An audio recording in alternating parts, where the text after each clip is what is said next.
तुम कौन राम का जपते ही जापम, तात कटे न ये तीनों तापम। तुम किस भगवान का आसरा लिए बैठे हो जिसे तुम्हारे तीन ताप भी नहीं कट सकते? तीन ताप के अंदर किसी देव, किसी ऋषि, संत का श्राप दे देना, ये तीन ताप में आता है। किसी ने कोई प्रेत बाधा कर देना, किसी के ऊपर कोई जंतर मंत्र करके प्रेत बाधा कर देना, ये तीन ताप के अंदर आते हैं। और भी अन्य बहुत सी ऐसी तीन ताप के अंदर हैं, जैसे आध्यात्मिक, दैविक, आध्यात्मिक, इस प्रकार के ये तीन प्रकार के ताप हैं। देहिक, तो इन सभी तापों का नाश भी परमात्मा कर सकता है। हर तरह के किसी भी प्रकार का कष्ट आध्यात्मिक मार्ग से संभव हो सकता है।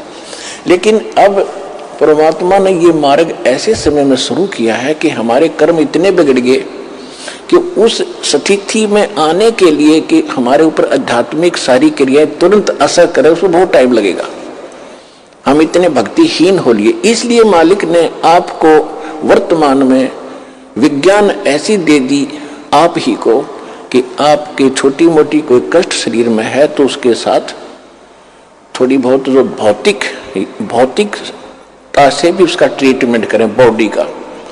तो उसके लिए बढ़िया, आजकल जैसे पहले हमने देखा, हम छोटे छोटे थे, हमारे दादे जी देखे, सिर में दर्द हो जाता, कपड़ा बांध कर और 3-3 दिन दुखी रहते, ना काम कर पाते। एक छोटी सी टेबलेट ले ली, खा कर टेबलेट 10 मिनट में कितना घूमो फिरो, कोई कष्ट नहीं। और उसमें ऐसा सिर में दर्द हो जाए, उसका ट्रीटमेंट ना हो तो भक्ति तो होए कोई ना, और दर्द याद रहेगा। तो मालिक ने आपके लिए ये सब व्यवस्थाएं कर दी हैं। थोड़ा बहुत अपने इस भौतिकवाद का भी सहारा लेना जो मालिक ने ही दे रखा है। फिर कुछ दिनों के बाद क्या होगा, आपको धीरे धीरे इनकी आवश्यकता ही नहीं पड़ेगी। फिर वो आध्यात्मिक क्रियाएं तुरंत काम करने लग जाएंगी जब आपकी भक्ति, धर्म, कर्म उभर जाएंगे। तो पहले ये थे ही नहीं, ये वेद भी बाद में प्रारंभ हुए हैं। सतयुग में तो कोई ऐसा था ही नहीं, भक्ति से ही ये झाड़े झूड़े लानिए थे, ये तकरीबन बात सेट थी। लेकिन अब झाड़े लानिए भी नकली, लवानिए भी नकली, सारे फेल होते जा रहे। तो वो झाड़े अलग चीज, हमने नहीं लगवाना झाड़ा, क्योंकि झाड़ा लगाने वाला अपनी भक्ति खत्म करता है, लवाने वाला उसका ऋणी हो रहा है।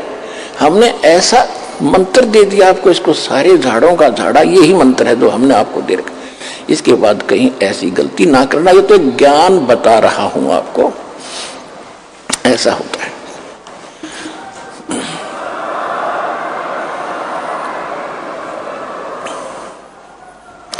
तुम कौन राम का जपते ही जापम, तात कटे न ये तीनों तापम। हम पौराणिक कथाएं सुना करते थे बचपन से ही, क्योंकि पवित्र हिंदू धर्म में जन्म था। हमारे धर्म गुरुओं ने जो भी हमारे अंदर ज्ञान फीड कर रखा था वो बहुत बोलबाला था, जन जन की जुबान पर था। इसी को फिल्माइज भी किया जाता था, इसी के नाटक भी सुनाए जाते थे, रामलीलाएं भी सुनाई जाती थी। क्या था कि एक समय नारद जी कहीं तपस्या साधना करके आए थे और उसको भ्रम हो गया कि मैंने अपनी काम वासना, अपनी विषय वासना पर काबू पा लिया।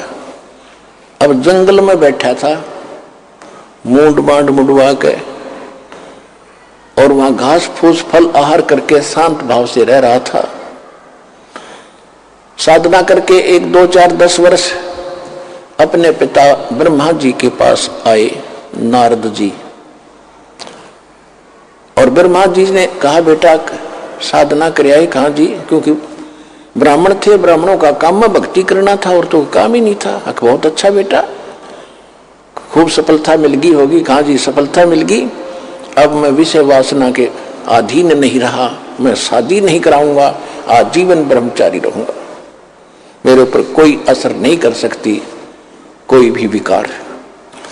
ब्रह्मा जी ने कहा कि बेटा बहुत अच्छी बात है, यही काम होता साधु संत ब्राह्मण का, लेकिन ये बात किसी को बताना नहीं होता, अपनी गुप्त रखना। उसने बालक की आदत तो है, पिताजी जिस वस्तु ने डांटा उसने जरूर कराया करे, अब मना करे ना उसने जरूर करेगा। विष्णु जी के पास गया, अंकल जी के पास,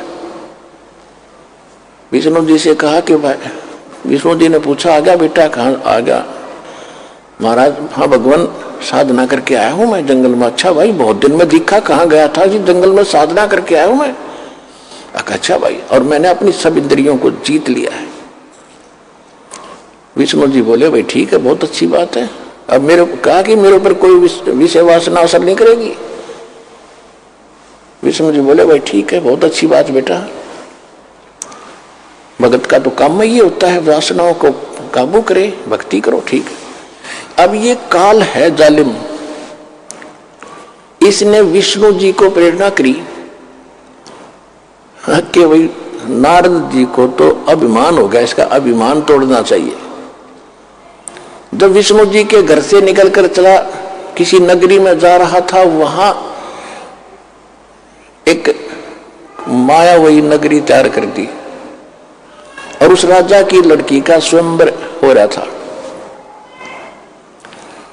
और वहां खूब चहल पहल और खूब सजा रखी उस नगरी को। नारद जी ने पूछा भी क्या पर्व है आज? नगर के लोगों ने बताया कि राजा की लड़की का विवाह है और इतनी सुंदर लड़की है कि शायद पृथ्वी पर नहीं एक परी उतरी है। और दूर दूर के देश के लोग राजा लोग आ रहे हैं, आज स्वयंवर है, वो स्वयंवर बनेगी, अपने वो मनपसंद पति चुनेगी, लाइन में सब बैठ जाएंगे, वो जिसको चुनेगी वो उसके वरमाला डाल देगी, उसका पति होगा। और वहां फिर गाने बजाने, ढोल ढाल बाजे सब सुरीले। ये ब्याह के ढोल ढाल गीत गात बहुत बुरे होते हैं, ना प्रेरणा हो तो बनगी।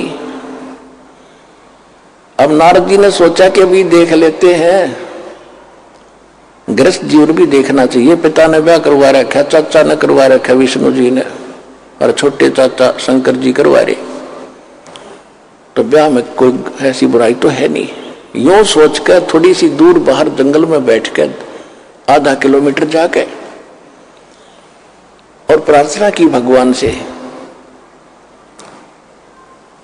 कि साधना की मैं आज तक आपसे कुछ नहीं मांगा, आज एक वस्तु मांगना चाहता हूं विष्णु जी से।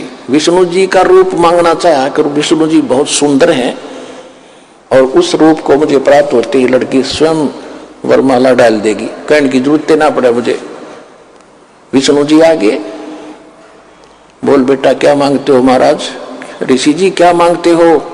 कि वचनबद्ध हो जाओ। वचनबद्ध हो गया विष्णु जी, मुझे हरि रूप चाहिए, हरि रूप चाहिए, मैं शादी करवाऊंगा, आज मैंने पक्का इरादा कर दिया है।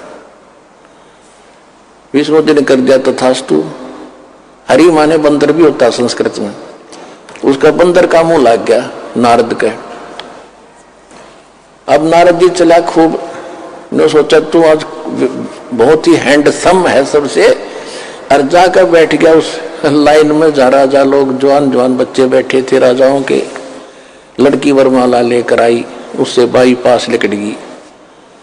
उसने सोचा इसने ध्यान नहीं पड़ा लड़की का, नहीं तो इसने सबसे पहले मुझे ही चुनना था।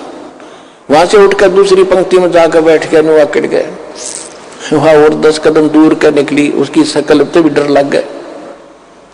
तब साथ बैठे एक राजा ने उसको दर्पण दिखाया, तेरी शकल तक देख ले, हमने डर लग गन हो रहा, या तो वरेगी कड़त ने।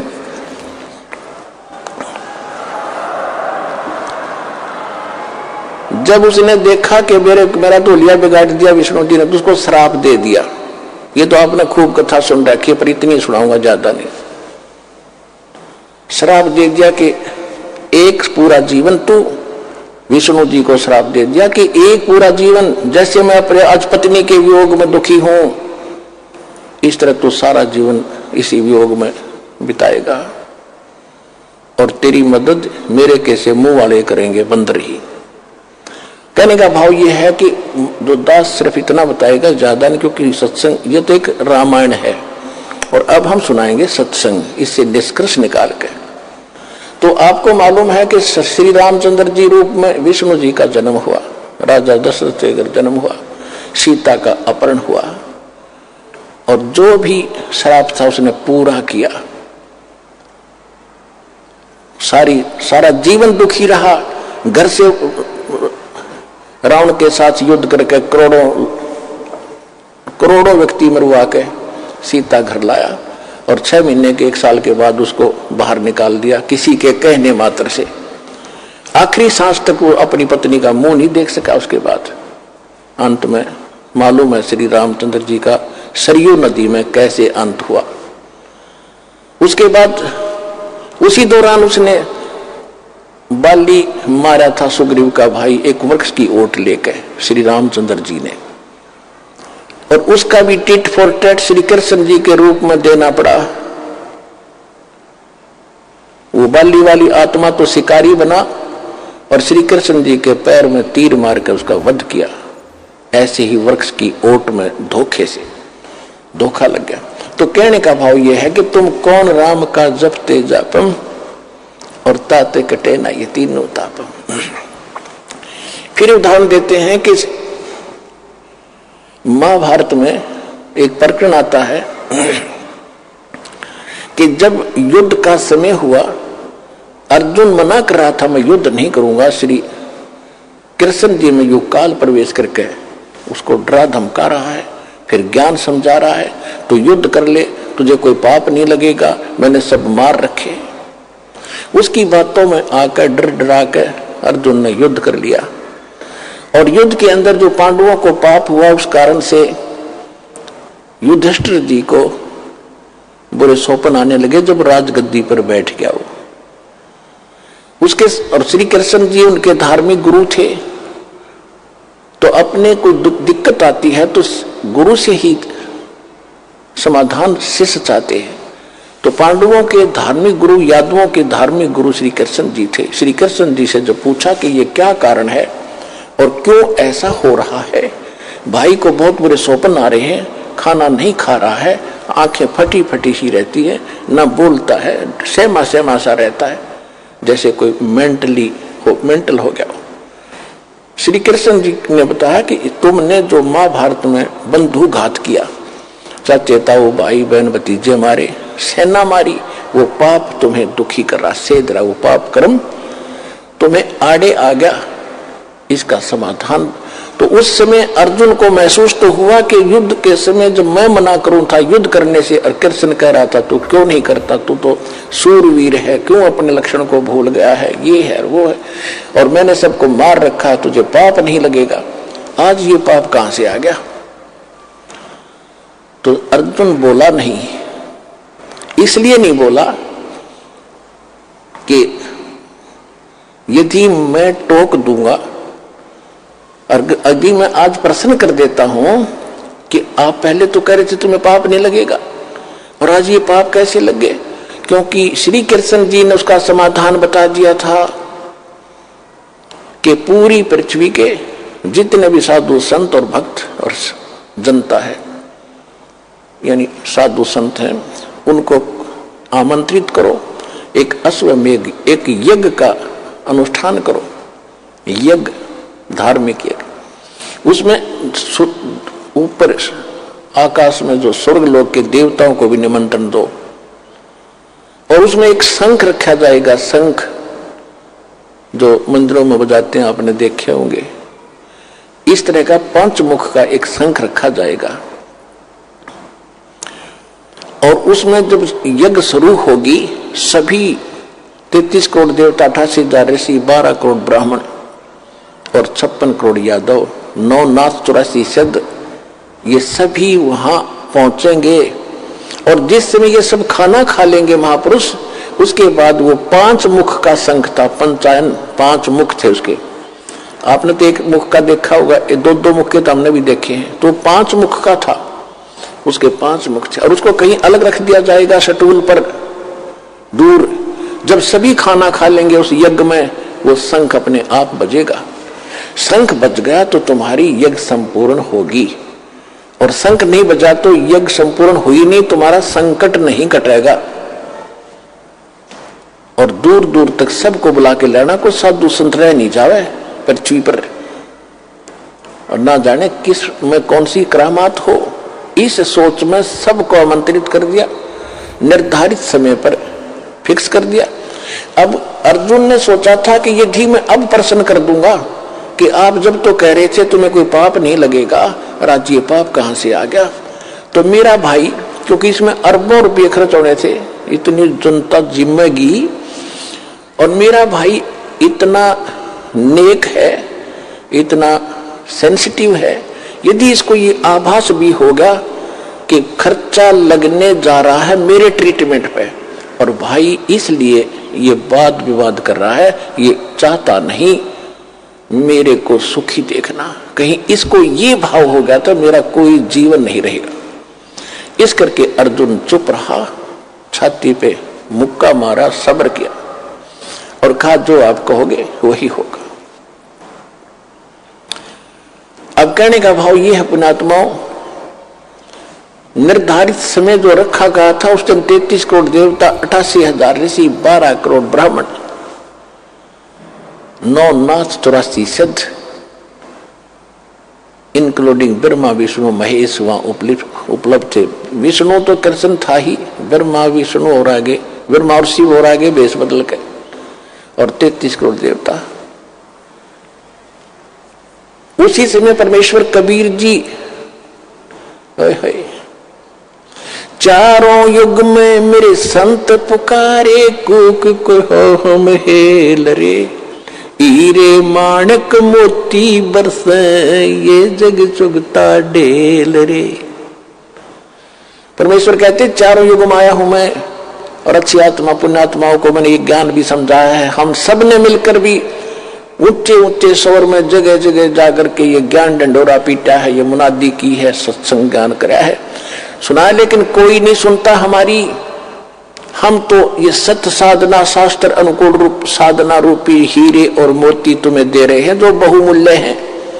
तुम इनको ना स्वीकार करके कंकर और पत्थर और डड़े इकट्ठे कर रहे हैं, आन उपासना करके, अन्य देवताओं की भगवानों की पूजा करके, एक समर्थ कबीर भगवान की भक्ति ना करके जो अन्य पूजाएं तुम कर रहे हो वो डले ढो रहे हो, ढेल इकट्ठे कर रहे हो।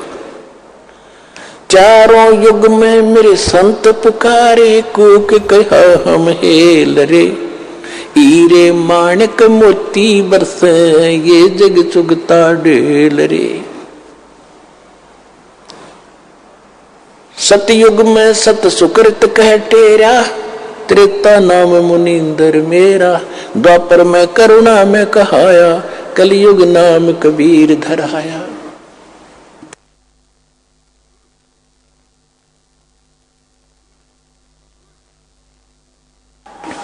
तो द्वापर युग में परमात्मा करुणा में नाम से आए थे।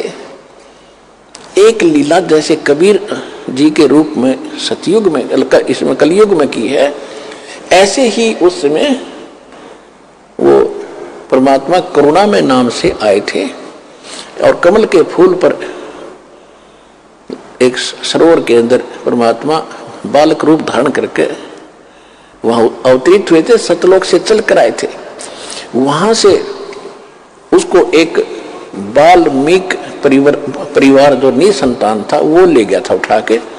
तो उस समय परमात्मा वाल्मीकि कहलाए थे, क्योंकि वाल्मीकि जाति ऋषि वाल्मीकि जी के बाद उसके अनुयायियों की बनी है, जो सतयुग में प्रारंभ होगी थी वाल्मीकि जाति। तो उस जाति में जन्मे थे वो, तो वहां परमात्मा वो उठाकर ले गए थे दंपति कबीर जी को। तो इस कारण से वो वाल्मीकि कहलाए जाता। और उसी वाल्मीकि के उस यानी वाल्मीकियों में ही एक सोपच नाम का एक सुदर्शन थे, सुदर्शन नाम था। केवल उसने भगवान को पहचाना था। उसने भी जब पहचाना था जब मालिक ने ऊपर ले जाकर उसको वापस छोड़ा था। उसके बाद उसका बिल्कुल भ्रम निवारण हो गया था। लेकिन सुदर्शन के माता पिता नहीं मानते थे और खुद परमात्मा के माता पिता भी नहीं मानते थे। वो भी रामकृष्ण इन्हीं के पुजारी थे, विष्णु ब्रह्मा शिव जी के।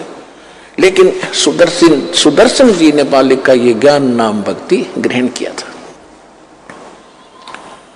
तो उस दिन भीम जो पांडवों का भाई था भीम, उसकी सेवा उस साइड में लगी थी ये निमंत्रण देने की, इन्विटेशन देने की।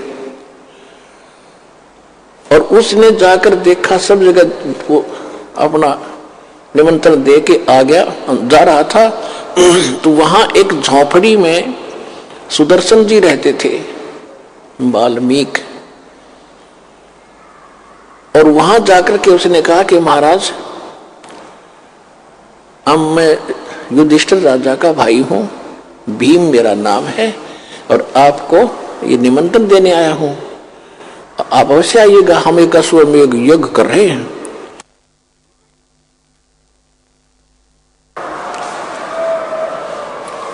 और परमेश्वर कबीर जी ने सुदर्शन जी को बता दिया था, करुणा में रूप में आए हुए थे भगवान, विद्यमान थे वहां पर, उस समय वर्तमान थे। उनको बता दिया था कि ऐसे ऐसे ये इन महाभारत जो किया है इनको बहुत हानि होगी। और काल ने युदास करा दिया, 18 करोड़ आदमी मरवा दिए और पाप इनका सिर रखवा दिया पांडुआ का, और इनका बहुत बुरा हाल होगा। सुदर्शन इतना कहर इन्होंने कर दिया, राज खुश होकर राज कर रहे हैं, कितने दिन करेंगे इस राज को, इतने जीव मरवा के। पाप का मालगाड़ी भर ली इन्होंने मूर्खों ने। कहते हमारा ज्ञान किन्हें ना सुनिया, पर भी लेट जात है दुनिया। हमारी ज्ञान नहीं सुनते, और बकवादों में कहीं पर भी नहाने जाओ, कभी तीर्थों पर जा रहे हैं, कोई और साधना कर रहे हैं। तो सुदर्शन जी को बात याद आ गई, गुरु जी बता रहे थे ये तो वो आदमी है। तब सुदर्शन जी ने कहा कि अरे भीम, तुम्हारे अन्न को जो खाएगा वो सीधा नरक में जाएगा, ऐसी गलती सुदर्शन नहीं करेगा। तुम तो अपराधी व्यक्ति हो, तुमने लाखों बहन करोड़ों बहन विधवा कर दी, करोड़ों बहन बच्चे अनाथ कर दिए रे। अब उस नरक को खा रहे हो, उस रक्त को चाट रहे हो, और जो तुम्हारे अन्न को खाएगा वो भी तुम्हारी तरह नरक में जाएगा। हम नहीं आएंगे, यदि मुझे बुलाना है तो जैसी अश्व जो यज्ञ तुम करने जा रहे हो, ऐसी यज्ञ 100, ऐसी यज्ञों का 100 का फल मुझे दे दो, तब मैं तुम्हारे ग्रास तोड़ू, न कौन नरक में जा, ऐसे पाप के अन्न को खा के। अब भीम भी पहलवान था, मोटे दिमाग के व्याघ्र पहलवान, और फिर राज की ताकत, बॉडी की ताकत, श्री कृष्ण जी की ताकत के हमारे साथ भगवान रहते हैं। तो कहने लगा कि बाबा जी ज्यादा मत बोला, यदि मुझे मेरे भाई और भगवान कृष्ण का मुझे डरना होता, तेरा मुंह न तोड़ देता पीट पीट के। खबरदार फालतू बकवास करिए, तो आना होता ये ना मत आइए, ये कैसे कह दिया हम अपराधी हैं। अब सुदर्शन जी चुप हो गए। भाई कहते साकट और सवान ने उल्टा जवाब नहीं दे। भीम गुस्सा करके आ गया, क्या तेरे बगैर हमारी यज्ञ संपूर्ण नहीं होगी? ऐसे ऐसे मन मन सोचता हुआ रहा, ऐसे ऐसे ऋषि आएंगे, 33 करोड़ देवता आएंगे, श्री कृष्ण जी रहे वहां पर, ये तो फॉर्मेलिटी कर रहे हैं। मन में सोची भीमसेन ने। जब वो सारे 33 करोड़ देवता, 88,000 ऋषि, 12 करोड़ ब्राह्मण, 9 नाथ गोरखनाथ जैसे, और विश्वामित्र और ये मार्कंडे जैसी तोब वहीं बैठी थी। गोरखनाथ जैसी जो सोने को भी पहाड़ बना देता था, वो भी वहीं विद्यमान थी, वो आत्मा। क्योंकि ये आगे चलते रहते हैं, प्रत्येक युग में इनका जन्म होता है। क्योंकि गोरखनाथ जो आत्मा आज हम जानते हैं, वो पहले किसी और नाम से थी वहां पर। तो आज हम जानते गोरखनाथ की महिमा से, और कोई नाम बताओ था रजत से नहीं, इसलिए इनको ऐसे बताना पड़ता है। इसमें भ्रम ना पड़ना कि गोरखनाथ कब जन्मे और वो कब हुआ, ये फला, इस चक्कर में ना पड़ना। जो दास बोल रहा है सच्ची मानना, क्योंकि आप तो बच्चे हो, दास टीचर है।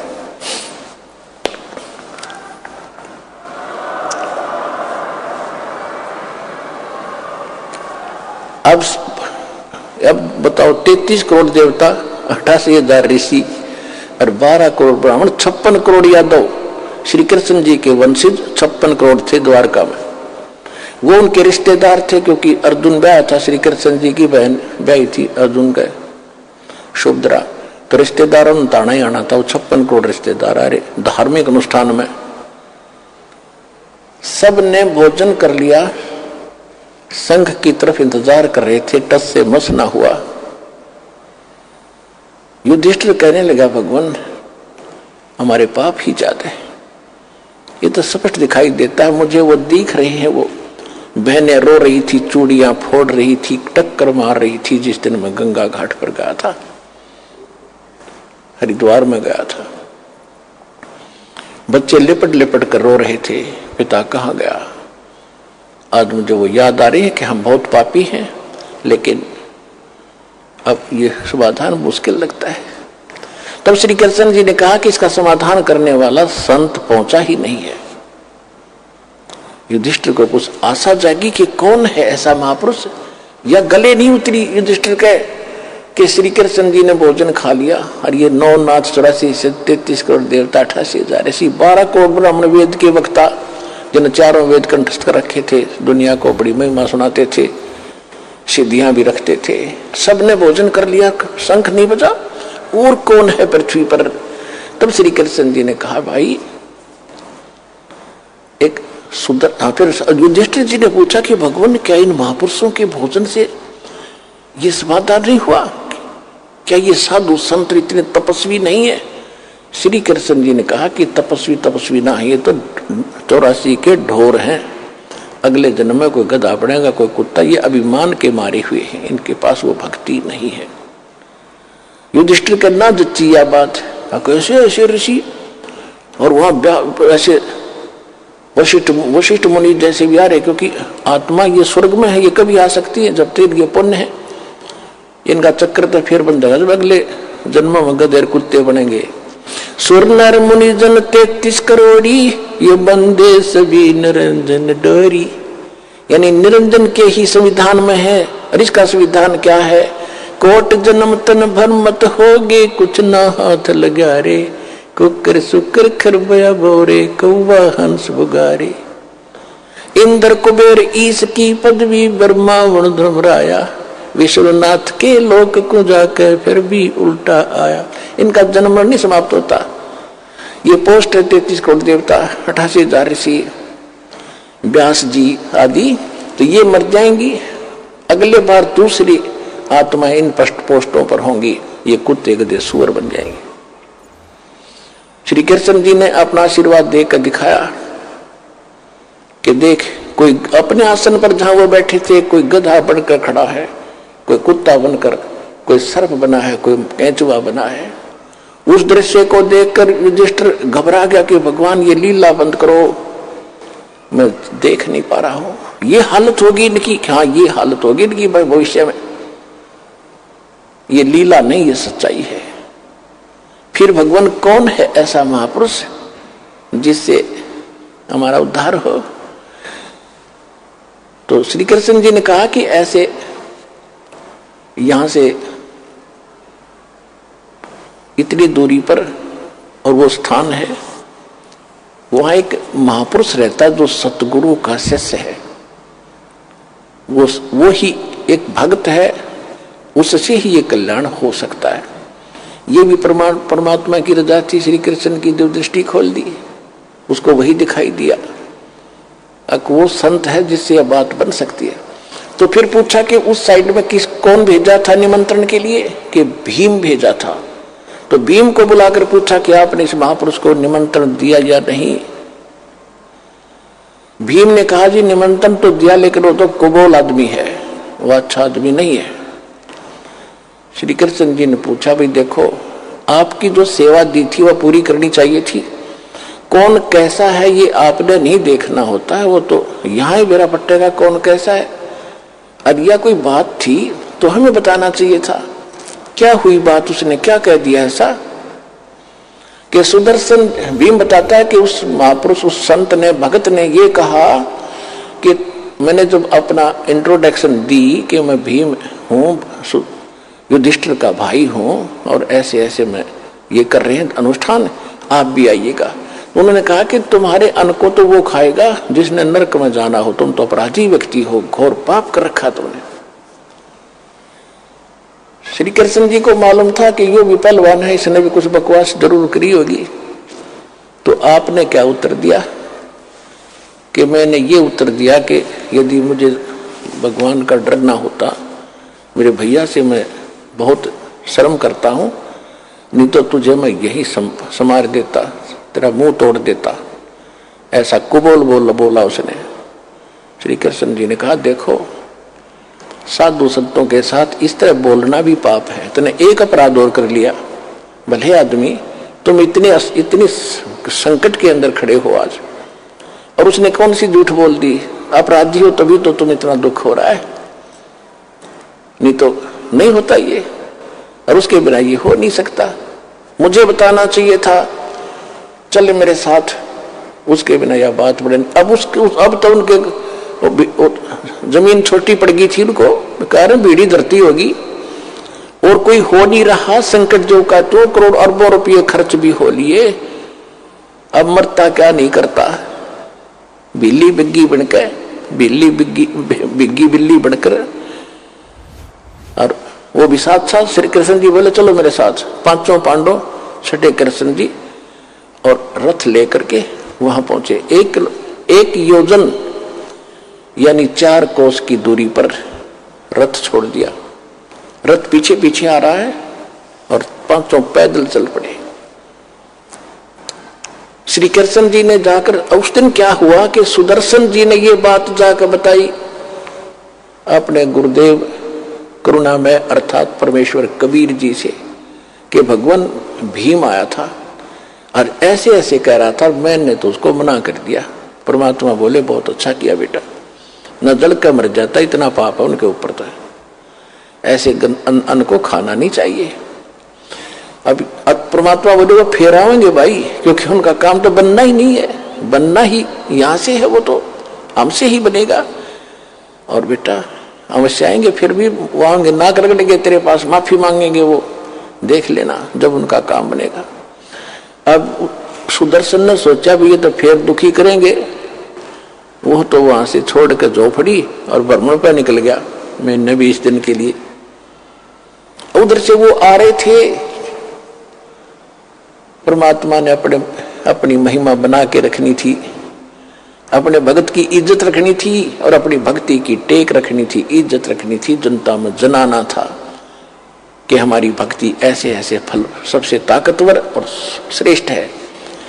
खुद सुदर्शन रूप बनाकर अपने शिष्य का झोपड़ी में बैठ के जाकर अपनात्मा अध्यात्म मार्ग के अंदर एक ऐसी परमात्मा की रजा होती है, उसमें किसी को बताने की आवश्यकता नहीं पड़ती ये कितनी कौन पोस्ट है या कौन व्यक्ति है, कौन पुरुष है, कौन सिद्ध है। अपने आप ताकतवर के सामने वाला अपने आप झुक जाता है। जब श्री कृष्ण जी वहां आए तो परमात्मा बैठे थे झोपड़ी में आसन पे। श्री कृष्ण जी ने मुकुट समेत प्रणाम किया। श्री कृष्ण जी दंडवत प्रणाम कर रहे हैं तो सारे 5 पांडवों ने भी करना था, क्योंकि वो तो फंसे पड़े थे। पहलवान ने भी प्रणाम किया, दंडवत प्रणाम किया। फिर खड़ा होकर के श्री कृष्ण जी ने कहा कि हे परवरदिगार, ये युधिष्ठिर है, ये इसके सब भाई हैं, इन्होंने एक यज्ञ किया है, इनको आपत्ति आई है, आपको निमंत्रण देने आए हैं, आपको ले लिवाने के लिए आए हैं। आप चलिए सृजनहार, इनका उद्धार करिए, इनके यज्ञ में चलिए, इनका कल्याण हो जाएगा। साधु संत से ही होता है कल्याण। तब परमेश्वर ने कहा सुदर्शन रूप में कि भाई देखो महाराज जी, आप त्रिलोकीनाथ रहे, मैं एक गरीब आदमी झोपड़ी वाला, आप तो समर्थ हैं, आप सक्षम हैं, आप तो लीला कर रहे हो, आप भी तो कर सकते हो। श्री कृष्ण जी बोले नहीं, जिसका काम उसी को साजे और करे तो मूर्ख बाजे। यू तो आपसे होगा भगवान। तो श्री परमात्मा ने कहा, सुदर्शन रूप में बैठे थे, कहा कि भाई मैंने इस पहलवान से बताई थी मेरी शर्त पूरी करो। कौन सी शर्त थी आपकी? श्री कृष्ण जी ने पूछा, क्या शर्त थी आपकी? मेरी शर्त है कि 100 भीम ने बता दिया था कि ये शर्त भी रखी उसने कि 100 अश्वमेघ यज्ञ का पुण्य मुझे दो, तब मैं चलूं। इस बात से मुझे और दुख हुआ कि ये आना ही नहीं चाहता। तो श्री कृष्ण जी को वहां पता लग गया था कि ये कंडीशन है महात्मा की असली। तो वह भी उनका ध्यान में थी बात। तो जो ही सुदर्शन रूप में परमेश्वर ने कहा कि मेरी वो कंडीशन पूरी करो जो शर्त मैंने रखी थी, 100 अश्वमेघ यज्ञ का फल मुझे दो, तब मैं चलूं। श्री कृष्ण जी ने कहा, अरे पुण्यात्माओं, ये वेद भी प्रमाण देते हैं, खुद भगवान भी प्रमाण देते हैं। चारों युग में मेरे संत पुकारे, कूक कहा हम हेल रे, हीरे माणिक मोती बरसे, ये जग चुगता ढेल रे। चारों युगों में मालिक आते हैं, चारों युगों में यही सूक्ष्म वेद की वाणी बोलते हैं जो दास आज आपको सुना रहा है। लेकिन उस समय ये संस्कृत के ज्ञाता, ये अभिमानी लोग इस लाल को परख नहीं पाते और हमें भी वंचित रखते हैं, स्वयं भी वंचित रह जाते हैं।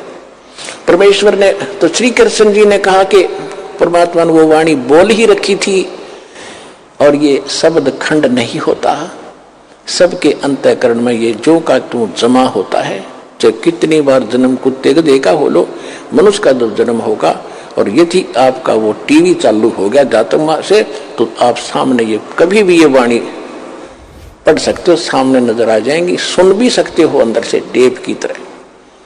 तो श्री कृष्ण जी ने कहा, आपकी वाणी है भगवान, संत मिलन को चालियो तजमाया अभिमाने, जो जो कदम आगे रखे सो सो हो ये समान। परमात्मा, इस अध्यात्म मार्ग से आपने भी शिक्षा लेनी है कि जिस समय यदि इस सतलोक आश्रम बरवाला में ये दास बैठा है, पृथ्वी पर संत कहो, सतगुरु कहो या दास कहो,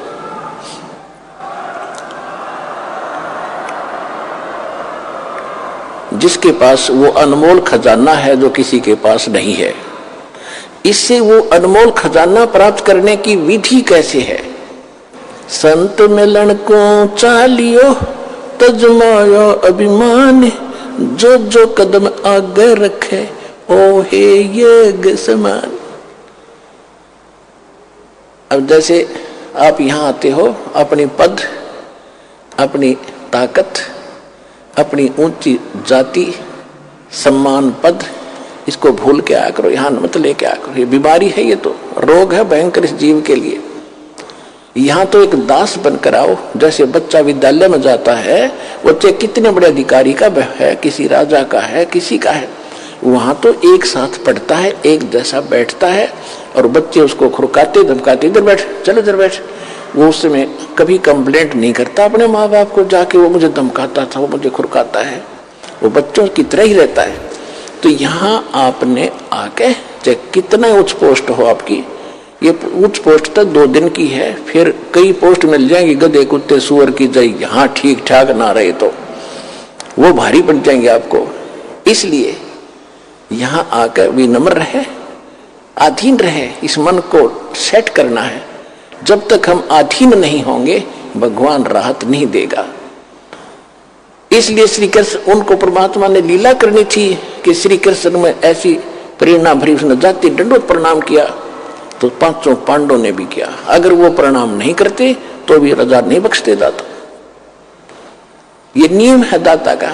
सबको पहले किसको भी कहते सोचल छिद्र मैं करूं, अपने जन के काज, अधीन होना पड़ेगा भगवान के निकट आने के लिए। अहंकार से भगवान 100 कोस दूर है।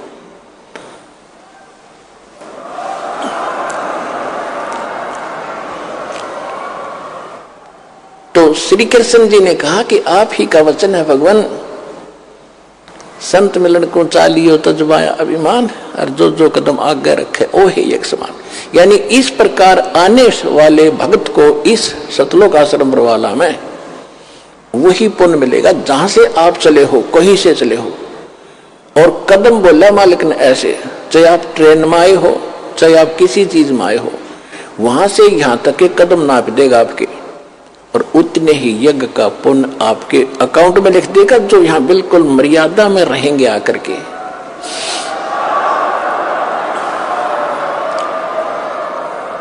और उस एक यज्ञ को करने के लिए उन पांडवों ने शास्त्र विदिता का मनमाने ढंग से अरबों रुपये खर्च किए, तो भी सफल नहीं हुई वो यज्ञ।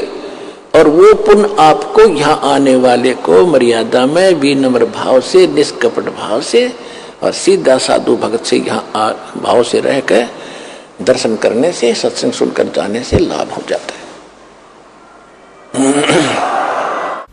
भाई जो गुरु बचन पे डट गे, रकट गे फंद 84 के, कट गे फंद 84 के, रकट गे फंद 84 के।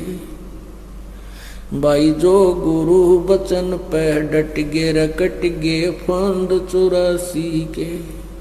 वस्तु मिली ठोर की ठोर, मिट गई मन पापी की दौड़।